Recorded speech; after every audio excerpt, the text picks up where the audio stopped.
So we got Tim King of Soil here, and he is the facilitator of the Back to the 2000s tour that features Union Underground, Flaw, and Raw. And in your firsthand perspective, what does this tour mean to you personally?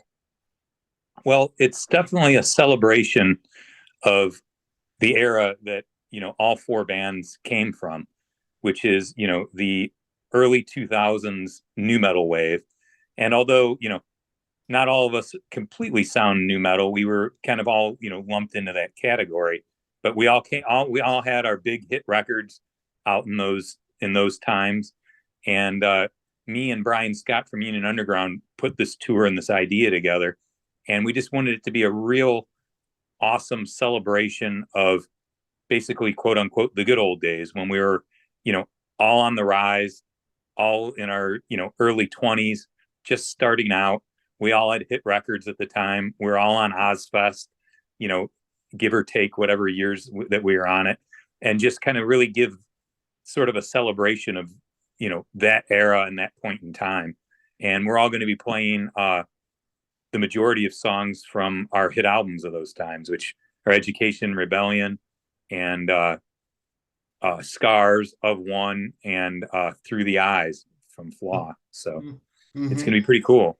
Mm-hmm. And yeah, I was talking with Bryan just before you, and sometimes it's surprising with bands, like especially when you come out with, the Union Underground. They had one album to their name that everyone seems to remember, and like, regardless if you put out one album, if you put out a dozen albums, does it surprise you the kind of response you're getting as this unfolds? I mean, I've always looked at it as, quality over quantity. Mm-hmm. There's bands out there, and we all know who they are, that every year and a half, 2 years, they put out a record and just consistently put something out. And after a while, all that stuff just starts kind of sounding the same. Mm-hmm. A perfect example, like you just mentioned, is the Union Underground record. Education and Rebellion is such a great record that's withstood the test of time, and it was ahead of its time when it came out. Yeah, a lot And of power pop kind of influences that you wouldn't really expect in like a genre like that. exactly, and there's a lot of kind of industrialness to it as well. And Mm-hmm. a credit to Bryan Scott, his voice and his use of lyrics and So things like unique. that is so awesome. It's become like a timeless record. So a band like Union Underground, although they have one record out, that record is a timeless record. And with Soil, Scars was our biggest record and our most notable record, and that was one of those records that we just happened to capture lightning in a bottle on. And although we've put out many subsequent records, we're still not a band that puts something out every year. We make sure that we have a very good quality bit of material to put out, and we do that. I mean, to date, the band's been together 27 years at this point, and we've put out 6 full-length studio records, that are like studio records, all new material, worked as a brand new release. And I feel very proud and about each and every one of them, and all of them have withstood, the test of time in their own right. So, it's definitely all about, putting out a great record and with great music on it. Look at Mm-hmm. Led Zeppelin. They haven't been a band in who knows how long, and they're one of the forefathers of rock and roll that everybody still listens to and regards as one of the, if you're a rock fan, you got to know Led Zeppelin type Of stuff. And, course, yeah. so. And we'll get into all that.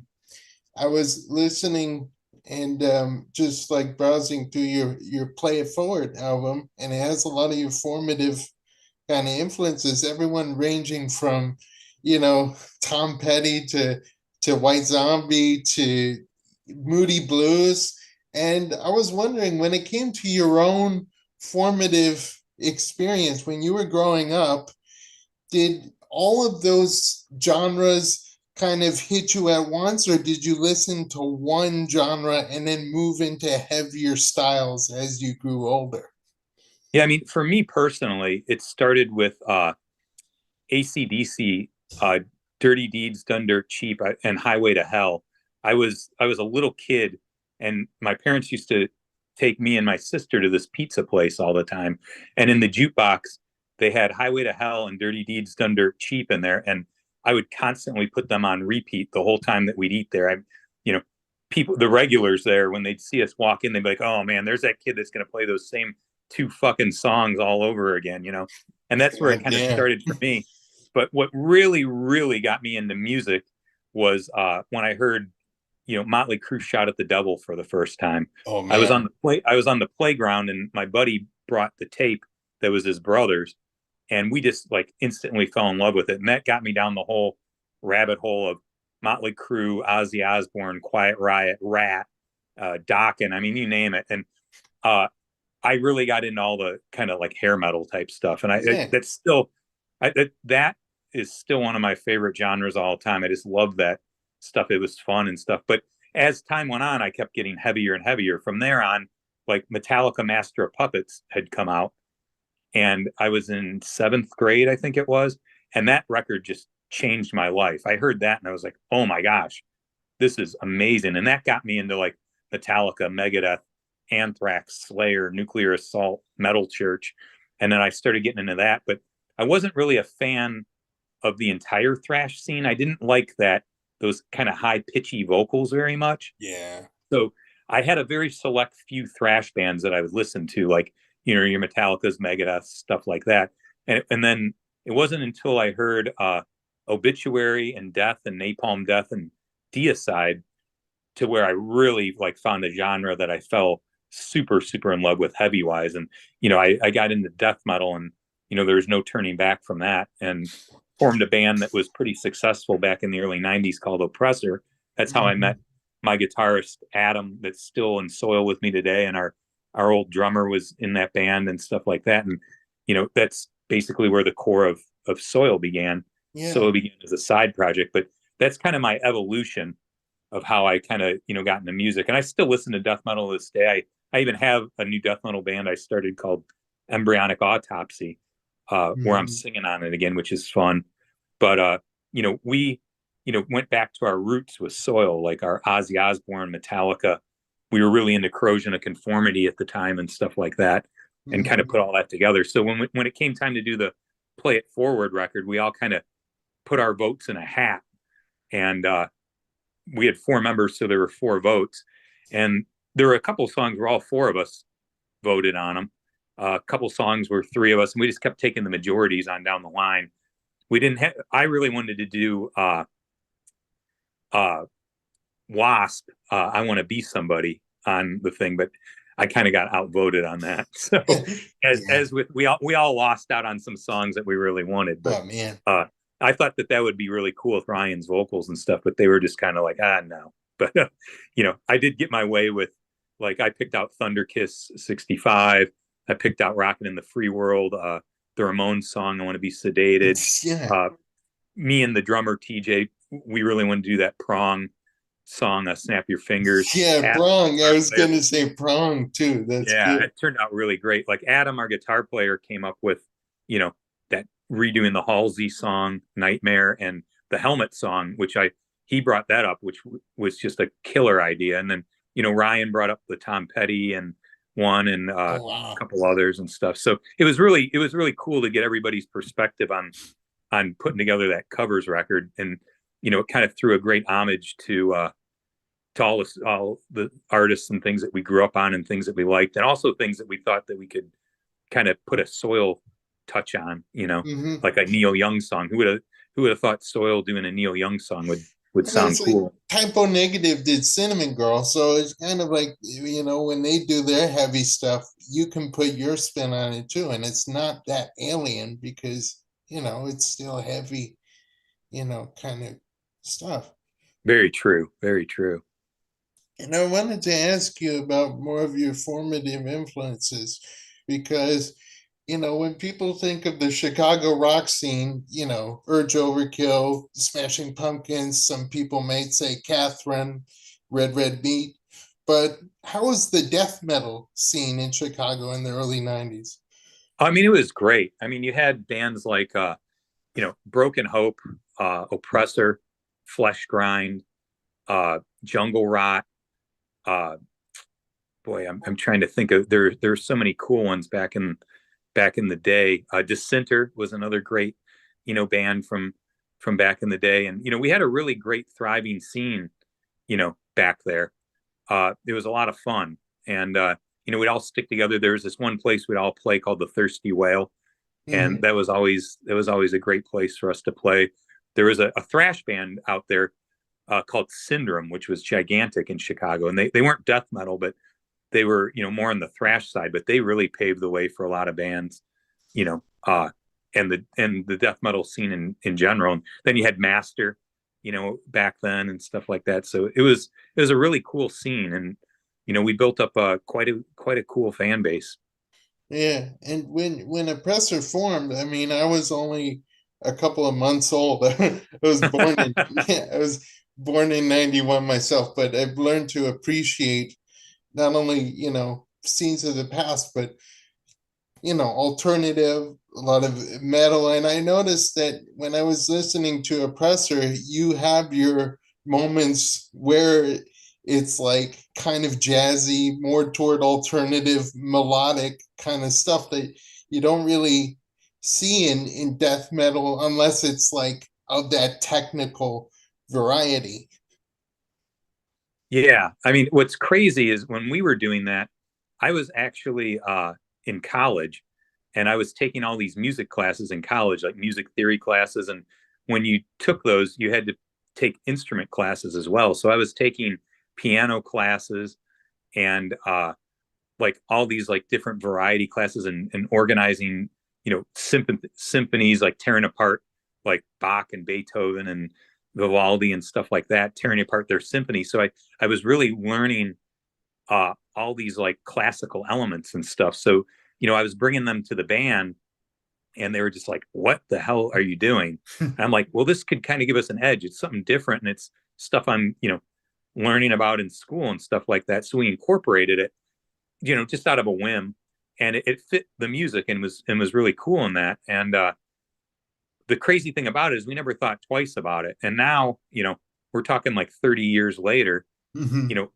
I look, and Oppressor's listed among, if you look up technical death metal, Oppressor is listed as one of like the forefathers of it, along with like Cynic, Atheist, Believer, uh, Pestilence, Gorgut, stuff like that. And I'm like, wow, to have, our death metal band uh, put in that same In category is like retrospect, one you're of the, like our little band that we had no real kind of ambition for is listed among like the top. yeah, like the purveyors of that scene, and that. And I mean, we had success in our own right, don't get me Yeah, wrong. yeah. But never like gigantic success or anything like that. But to see us listed as like one of the forefathers of that genre, it's mind-blowing. It's very, very humbling at the same time, but it's really cool. And then when it came to Soil, that was more the late 90s. Now, how did you get back into that mindset of getting more, I don't want to say contemporary, but more kind of that straight ahead kind of rock? And like you mentioned, the Ozzy influences. When did those come in once you started Soil? Well, me, Adam, and our drummer were in all an Oppressor together, Mm-hmm. and our other guitar player was in the band Broken Hope. Mm-hmm. And we'd sat around, and we were kind of, the death metal scene was somewhat declining at the time, Mm-hmm. and black metal was really coming into play, with all the corpse paint and the imagery and the Satanism and stuff. Well, none of us in our lives were going to start putting on corpse paint, and none of us No, were into it all that. gets too like tacky, like after Well, a Kiss while. Kiss Kiss had already done it. Yeah. And so and none of us were into all that Satan crap, which was No, just stupid to begin with. that's But just way too much. That's like yes, out of anyone's depth. yeah. So we were just kind of like, you know what? Why don't we form a side project that kind of gets back to our roots, the stuff we grew up on listening to, Sabbath, and early Metallica, and you know, uh, just kind of roots, heavy roots rock type stuff, Alice in Chainsy type stuff. And I found our singer Ryan on an unsigned band compilation. Actually, there was no email address or phone number or anything, just an Really? address. So How'd you go about that? I had to write him a handwritten letter and mail it to their PO box for the Good band that he luck with was in.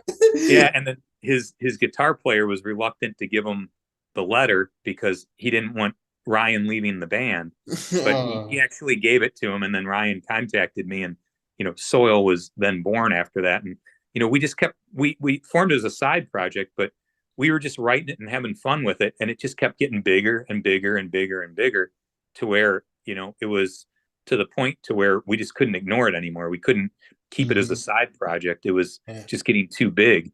So we decided to make it our full-time band. And here we are 27 years later talking about it. Yeah.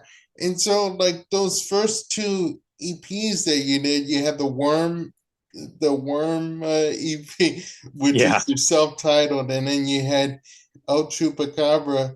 And then what inspired you to put those songs on Throttle Junkies? I mean, basically, when we started out, we were just trying to find our identity at the time. We, Mm-hmm. uh, we had, come from death metal and we were trying to get back in, towards our rock roots. So we were kind of having a bit of an identity crisis, Oh yeah. trying to find what direction to kind of go into. And, those EPs and then the Throttle Junkies record were a lot of experimentation. It was kind of like a science experiment. We were, some of it was stoner rock, some of it sounded like Alice in Chains, some of it had, you know, Black Sabbath influences too and stuff. And it wasn't until after we got, you know, all of that under our belts and kind of found out who we were is when we started, we down tuned everything to A sharp. We started, we were trying to run away from the heaviness because we were all death metal guys except for Ryan. But we were trying to run away from it too much. So we basically said, well, let's bring back in some of the heaviness, but still keep it, rock and somewhat commercial. And that by doing that, bringing back in some of the heaviness to Soil that we were trying to get away from, uh, engineered the sound and what became Soil that now, scars Mhm. on forward. So it just I always think of every band always their first EPs or demos or you know albums are always just basically glorified demos, and you're trying to find yourself and hone in on who you are. I mean, Yeah. that Worm EP was our first demo. It wasn't even really. It's not really even technically a real release. It's just it's a demo. And Mhm. then the El Chupacabra was a bridge EP that we put out when we got signed to get to Throttle Junkies because we were in the studio doing that. So Hmm. uh, And yeah, and like so after Throttle Junkies, that's when the label that you were on shut down. Now, did that kind of kickstart your momentum? Like, okay, this won't set us back. We know we're capable of doing more. no, it was a complete shit show. I mean, It it was an was utter like, nightmare. Yeah, was the there a bit of opposite. self-destruction there, or I mean, we didn't know whether to keep going on. We didn't know if we, you know, should just cut our losses. But we were like, you know what? Let's give it one more try. Let's do a new demo. Let's hone in on our sound. Let's experiment with this new sound we're working with. And we ended up doing a 3-song demo with Johnny K, Mhm. producer Johnny K. And on that were Need to Feel, Halo, and this song called what was it? It was Need to Feel, Halo, and the song called My Own. Mhm. And we did that, and it caught on. It Oh, just took over a life of its own. So we got really lucky in the fact that that was going to be the last thing we ever did. If that didn't catch on or nothing happened with that, we were going to just go our separate ways and say goodbye to Soil. did you But know like a lot of people in the industry at that point, or you just knew that you had the following that you've accumulated now, and based on the traction that happened from that, you were like, yeah, we got to continue. well, we knew a lot of people in the industry and stuff, but it was really a radio station down in Orlando, Florida called WJRR, and an Oh A&R wow. guy for Atlantic Records named Stevo that got us the momentum we needed to to start going and really explode. We exploded on that station, and then we had gotten to a major label bidding war with like every major label in the books, and that all just kind of happened. It was a very kind of, fluke, organic, kind of out of nowhere type thing that happened. And, it was, we basically captured lightning in a bottle with it. Yeah, I mean, as all of that was happening, were you like kind of like, what is this? We went from a label shutting down and us like not being able to, know where we're going, to all this stuff happening. I mean, how did you manage that burst of success? Oh, it was insane. I mean, every day we were like pinching ourselves going, is this really happening? Is this real? We didn't quite know what to make of it, but we were just like, you know what? Let's just roll with it. Let's see where this takes us, and let's go for it. We got a chip in the game now. We got the chance to actually, make it here. So that's what we did. And, me personally, I had a blast at it. I seized every moment, enjoyed it. I didn't know if it would last forever. I didn't know how long it would last. I mean, as far as I knew, it would have been over, you know, in a week. Who the hell knew? So I Mm, just took every opportunity to enjoy every second of it. The tour buses, the $1 million video shoots, the big studios, the big tours, all that, and just yeah. enjoyed it. And I mean, I would have, if you would have asked me back then if Soil would still be going, in 2024, I never would have thought that. But Wow. we're stubborn motherfuckers. Yeah.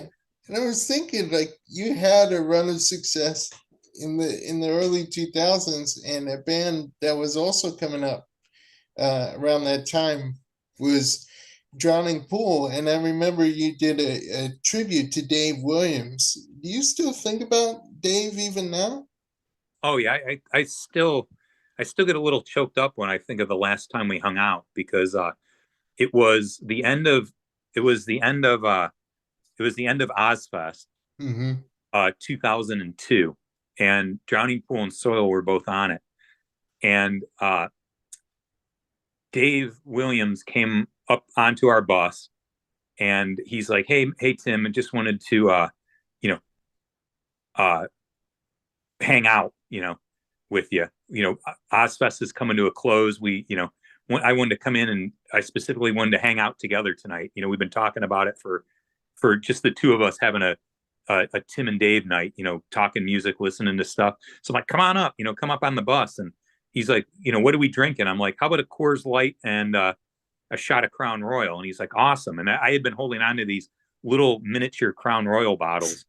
And he's like, "Oh, Tim, man, I don't want to take your stash. These things, look like you've been holding on to them." I'm like, "Well, I have, but I've been holding on to them for a little special night, and here's our special night." So, we pounded about six of those Oh and had man. some Coors Lights, and we were just talking. And Dave's like, "Listen, man, when both of our bands get off of Ozfest, we're both going to be working on new records." He's like, "Why don't we do Drowning Pool and Soil, and we'll grab like a cool band like El Nino, and we'll do like an Anywhere There's Electricity tour. Let's just do a world tour together." I'm like, That's "Dude, just like that would be so awesome." And that's like the literally, ultimate new metal package at that yeah, yeah.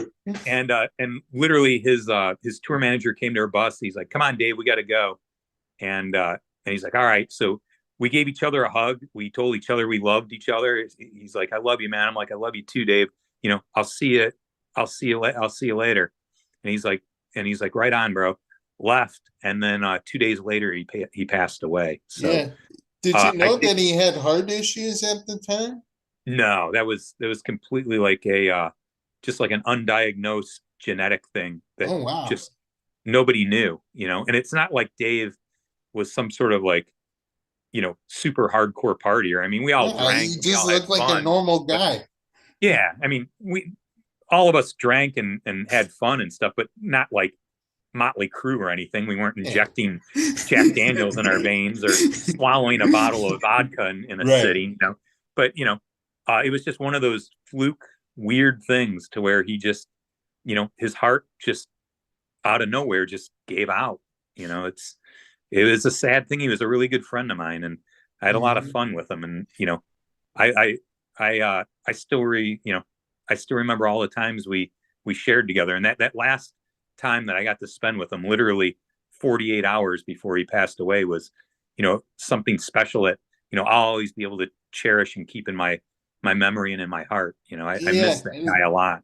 yeah, especially Ryan, holding the fort down for a time with Drowning Pool. That must have been huge, and he must have felt that honor in the same way. Yeah, I mean, it was those were kind of big shoes to fill.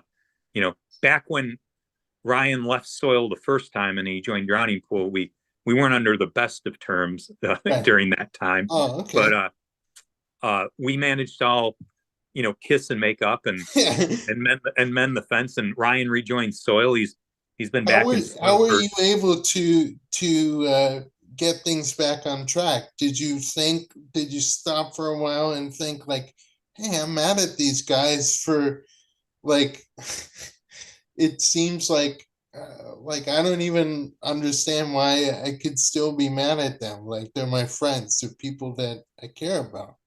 I mean, it was a big mixture of things. I'm not going to say that it was anything simple. Mm-hmm. Like it was just a big mixture of everything. I mean, it's like you have a band like Drowning Pool that were super super good friends of ours, and after Dave died, they got another singer named Jason, Yeah, which Jace. he just didn't fit in that band personality wise. Great singer, and I love that desensitized Yeah, record yeah, they did, but he just didn't fit. He just didn't really fit uh personality wise. And mm-hmm. when Ryan joined Drowning Pool, I mean, you look at it as kind of like your ex-wife starting to date one of your best friends. Ah, I Uh, see. it's like there's a little bit of animosity there, and one of our ex-members that's no longer in Soil really perpetuated it and got us all riled up and really said some damaging things, and then kind of rallied the rest of us up into this like big overreaction about it. And it was just a big huge stew pot that got stirred. And after Ryan being in Drowning Pool for 6 years, me him and Adam started talking again, and we kind of realized that all this stuff that we were upset about was really focused in on some past stuff that's no longer around in the Soil camp anymore. And when Ryan had sort of run his course in Drowning Pool and he rejoined Soil, it's been a blast ever since. It's like we don't argue. We're all on the same page. We That talk renewed about energy, things. right? Yeah, and the crazy thing is Ryan was in Soil for 7 years, and then he Mm-hmm. left for 7 years, and now he's been back in Soil for 12 years. So Wow. when he had this opportunity to go back to Drowning Pool, you know, this time instead of you know throwing a bottle of Crown Royal at somebody's head and getting an argument about it, we sat down and we talked about it like adults, and we're like, you know what? As long as we are all communicating and talking about it, and we get our schedules in order, we can do this synergistically. And Mm-hmm. so far it's worked out well. We both have the same booking agency, so we're able to look at the schedules, and both bands are respectful of each other's schedules, and it's worked out rather well. And eventually we'll probably figure out some way to do a joint tour where it's Soil and Drowning Pool together, and maybe we'll actually do what Dave Williams was talking about all those years ago and do a nice anywhere there's electricity, you know, Soil, Drowning Pool, and whoever else tour. Maybe we'll make that last conversation that I had with Dave come true sometime. But it'll be a lot of work on Ryan because he'll have to sing two sets, and you know, he's not using any backing tracks, so it's all coming from the throat and the gut. So if his voice can, It's two if sets of two different bands. yeah, if his voice can hold out and take it, the rest of us can take it because we're just doing backup vocals and playing instruments. So we'll see. But you know, never say never is what we've definitely learned over all these years. Yeah, even where there's not electricity at any given time. Like I've I've become like in my older age a fan of acoustic albums, especially those that are done with unique takes. You don't like coincidentally rehash just the electric version of a song, um, but played on acoustic guitars. Like have you ever experimented with doing songs acoustically with its own unique arrangement? Yeah, I mean, we've had to do acoustic sets before in the past, for Hmm. like radio stations and special engagements and stuff. So we've actually transposed our songs into their acoustic versions, and some work really well. Some sound pretty awkward, but I wouldn't say that an acoustic record it would ever be in something that Soil would do. It's just Hmm. not in our comfort zone. Like a Hmm. band like Seven Dust and the acoustic records They that they've they done did pretty are good mind with that blowing. They're one. Yeah. oh so good. I mean, so awesome. I mean, uh, if we were ever even to think about that, we'd have to do something that would equal up to that. And I know we couldn't Hmm. even come close to being as great as Seven Dust is acoustically. So there's no point in even bothering to entertain that with Soil. So we'll just stick to the electric guitars plugged in and the occasional acoustic song for the radio station. Yeah, yeah. And so you've been how many albums now? 6 albums now, and you're working. Or I mean, as far as I know, you have been working on the follow up to Whole. And what can you say about how much your musicianship has grown in the past decade or so?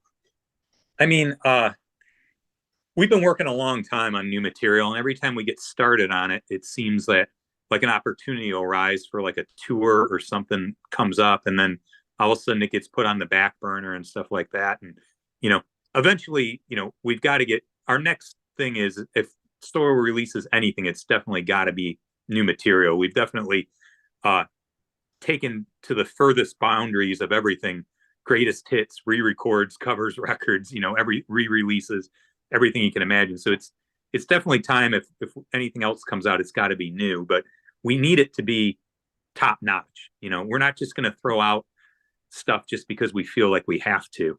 And we've had numerous setbacks, like the pandemic set us back. And Yeah. like I said, we'd get halfway through a song, and then all of a sudden we'd have to leave on tour, and then you forget about it. And back in the old days, we all lived in Chicago.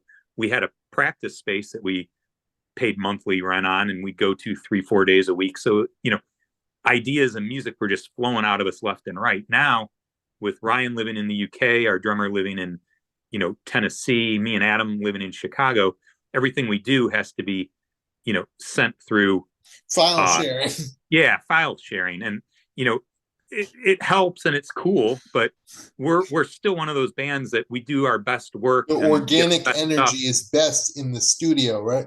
Yeah, when we're sitting in a jam room, the heat's turned up, the amps are cranked, we got a case of beer, a bottle of vodka. That's it, That right? That'll that do it.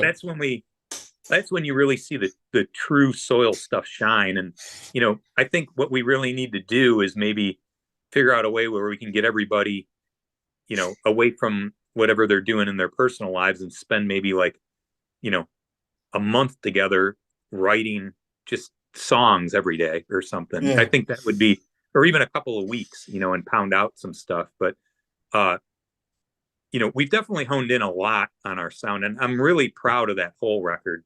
And we had a good friend of ours, Will Hunt from the band Evanescence. He played drums on there, and with his drums on there, I mean, it totally just upped our game because he's one of the most phenomenal drummers out there. And to hear him play on that was like, wow. I mean, he, as he calls it, he put some turbo in the tank.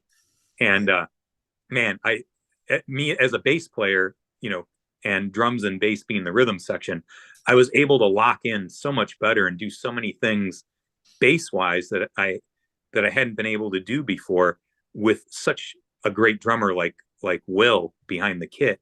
It was Mhm. amazing. And I just, that record is that and Scars are probably definitely my two favorite Soil records. Uh, for the reason. I mean, Scars just because it was the record that did it for us. But Whole, as far as like musicianship and everything and the experience of recording it, just a blast. We had such a good time. We were just making jokes, laughing, and having a great time doing that record. It was definitely a great comeback record. Ryan Mhm. coming back into the band and Soil coming back uh, as mostly the original lineup.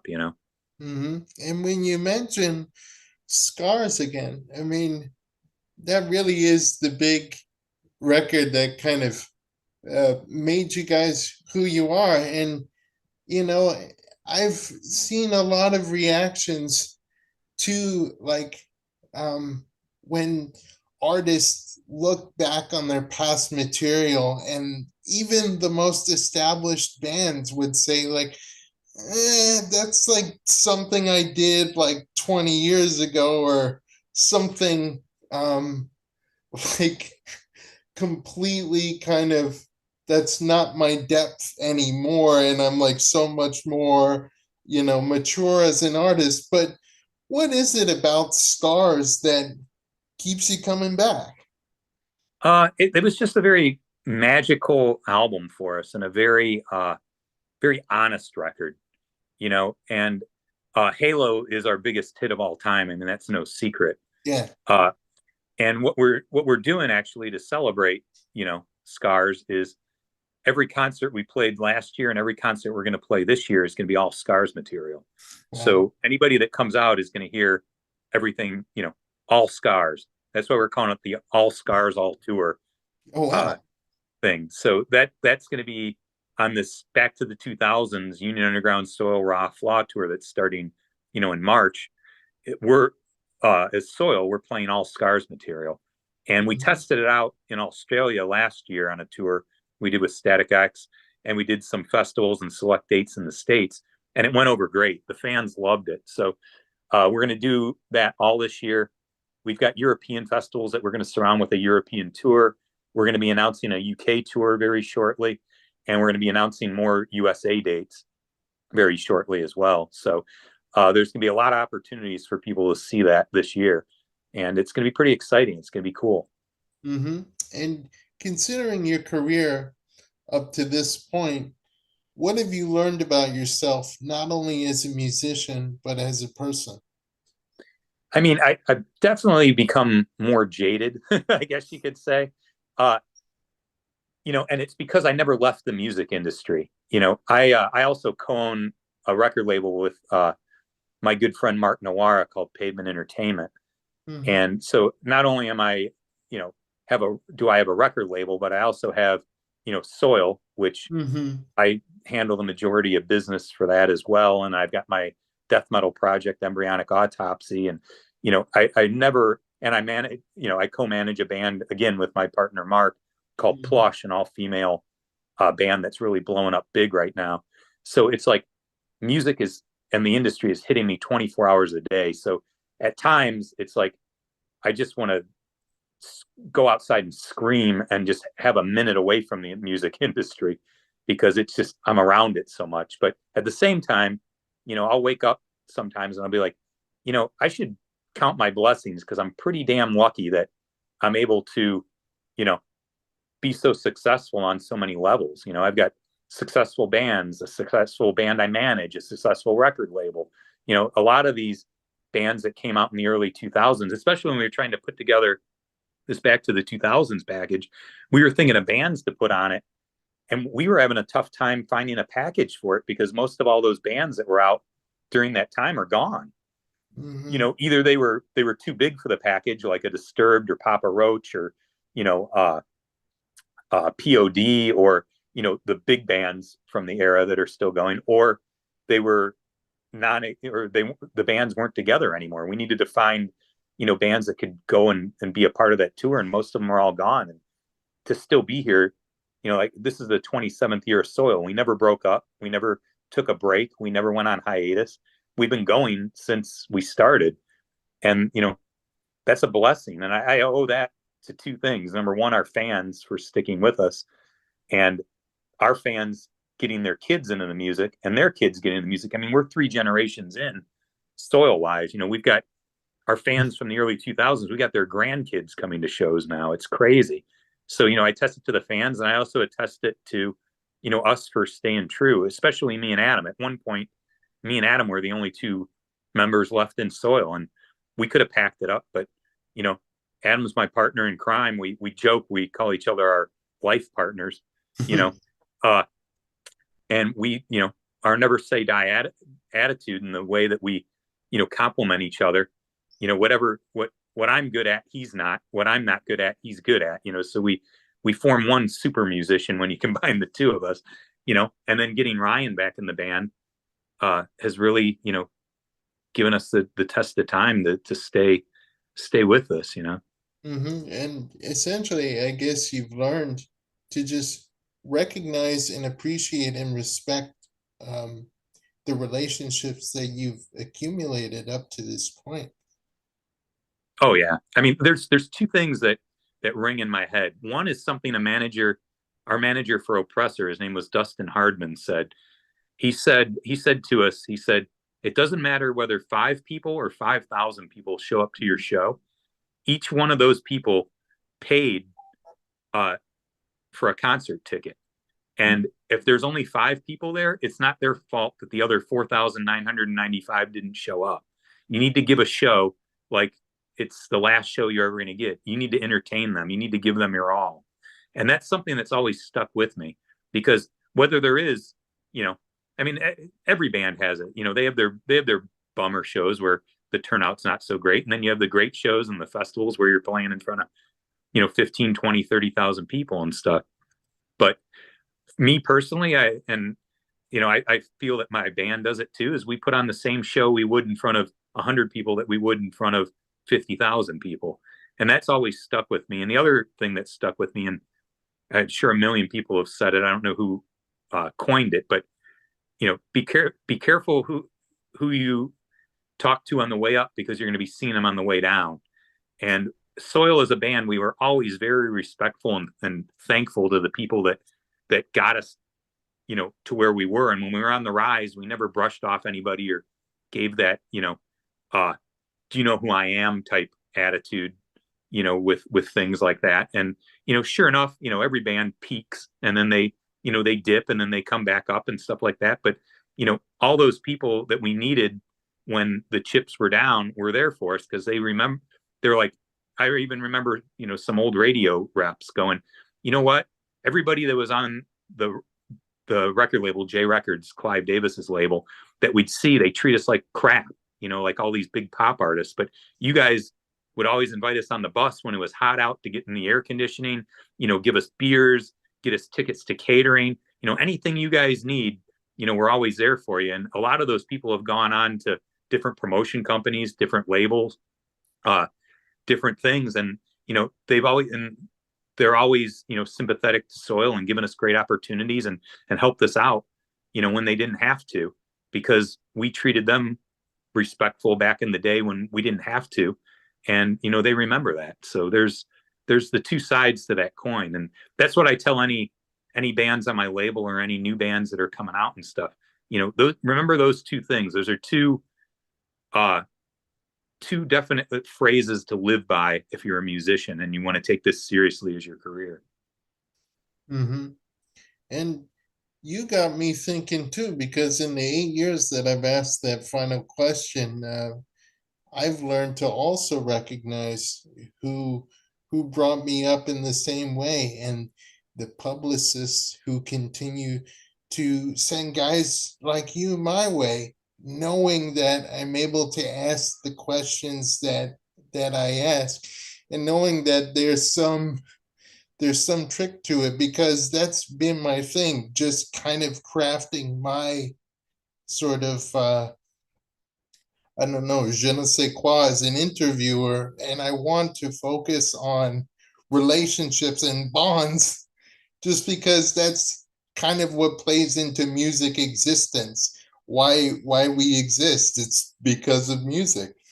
Yeah, for sure. I mean, we all share that common bond, but it's also the relationships that you make in this business as well. And I'm glad to have talked to you, and this has been amazing. And anything you want to plug down the line, you're always welcome back on. And I really appreciate this conversation we've had. Oh, thanks so much. I really enjoyed the interview too. It was fun talking to you. And thank you for taking the time to set it up. Uh, my final words are thank you to all the fans out there.